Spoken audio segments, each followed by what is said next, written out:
Well, hey there. Greetings from a very, very, very cold North Carolina here today on this Thursday. I am super excited to be here to share with you three really simple tips, strategies that you can implement right away as it relates to taking notes that is going to help you actually stay a little bit more organized and help you make sure things don't fall through the cracks. All right. Now, these are just three simple strategies. And with one of them, I'm going to be sharing some information with you about how you can master my entire notebook system and how you can learn it for free. So make sure you stick around to listen here for that.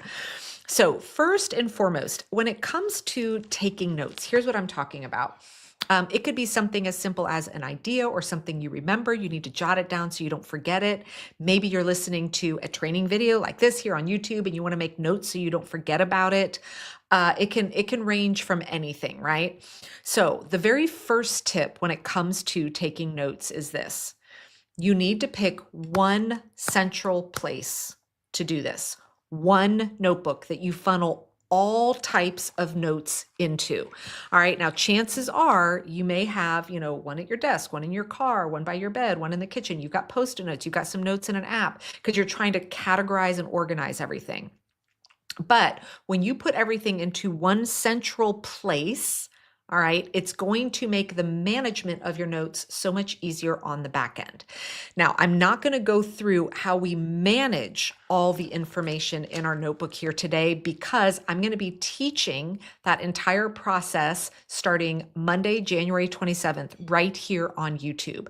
It's called the One Notebook Challenge. It is totally for free. I've got a link for you in the description of this video. I'm going to go ahead and put one here into the chat as well. You can click on that, get signed up. It's totally free. And next week, I'm going to be teaching the entire One Notebook system. All right. But tip number one, when it comes to better note taking, is to have one central place to do it.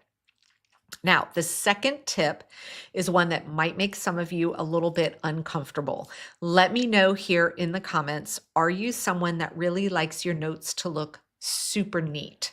Right? You want to be able to go see it all, have it written pretty, have it organized well. You might even label some color coding, right? I know that that was something that I used to be really passionate about. And what it did is it actually slowed me down when I was in like note-taking mode.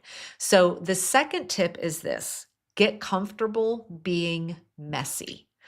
And the reason why we're going to get comfortable being messy is what I'm going to be teaching next week, which is understanding the one notebook, this is the one I'm using right now, that is going to be your central repository where all your notes go, is not its permanent home. Okay, there's a thing I teach called how we process all the information, meaning how do we get stuff from in here to its permanent repository where we know exactly where to go find what we're looking for.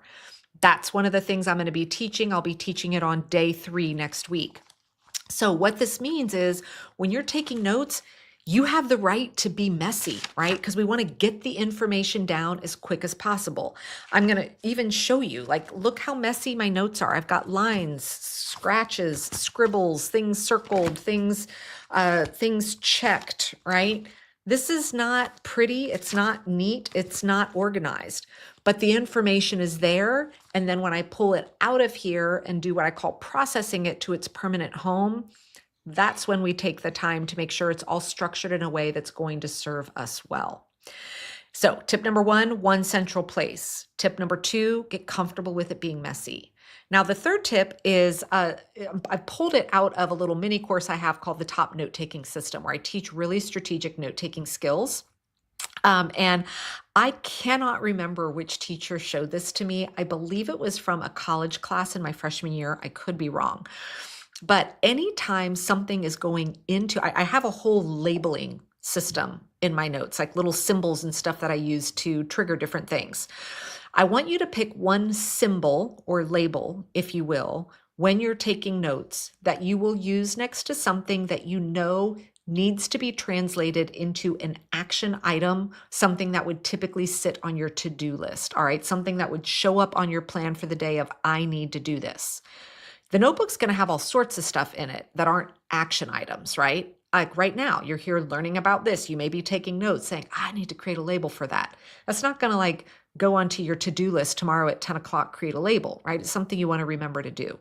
So anything that truly is an action item, for instance, maybe, I'm looking through here, I've got some of mine all in here. I had a reminder today of, oh yeah, I totally forgot. I need to call this person back. So I went and wrote it in my one notebook.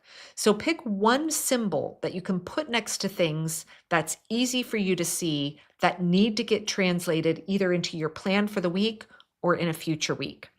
For me, I use arrows. I do a little side arrow. And so as you'll see, when I look at this page, I have 2 arrows on this page. Nothing else here is listed as an action item.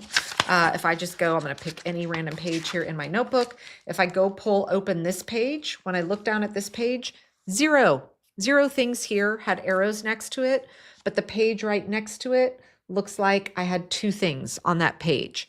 What this is going to allow you to do is when we get to the processing part, and again, I'm going to teach this in depth next week for free right here on YouTube. It's going to allow you to visually pull out what might be the most urgent stuff first to make sure that they get into your plan. Because if you don't have this kind of labeling system when you're taking notes, it's going to be hard for you to visually see, ooh, I got to make sure this gets into my plan and I know when I'm actually doing it and I don't forget about it. Now, I'm going to be covering a ton of stuff next week in the One Notebook Challenge, showing you how to get down to one notebook, showing you how to process everything in there and create ultimately your information repository, your information hub. I kind of use those terms interchangeably there. And then I'm doing a bonus training next week where I'm going to show you how you take this and feed it into your weekly planning process. Now, I only teach this once a year for free, all right? And it's going down next week, starting Monday, January 27th. I'll be coming live right here on this YouTube channel at noon Eastern every day for 30 minutes or less, Monday through Friday. If you can't join me live, you will see the video up right here on the channel. So you'll be able to come back and catch it if you're not able to join me live. But I promise you, this one notebook system, we have taught it to well over 15,000 women now. And the feedback we get from people over just this one tiny system is incredible. So I promise you, it's going to help you stay more organized. It's going to reduce clutter, and it's going to help you make sure that things don't fall through the cracks. So I will see you back here all next week, right here on this YouTube channel every day, noon Eastern, or come catch me on the replay. And you are going to learn how to change your life using just this one notebook system. And to all my friends here that are in this Arctic freeze right now, I hope that you all stay warm.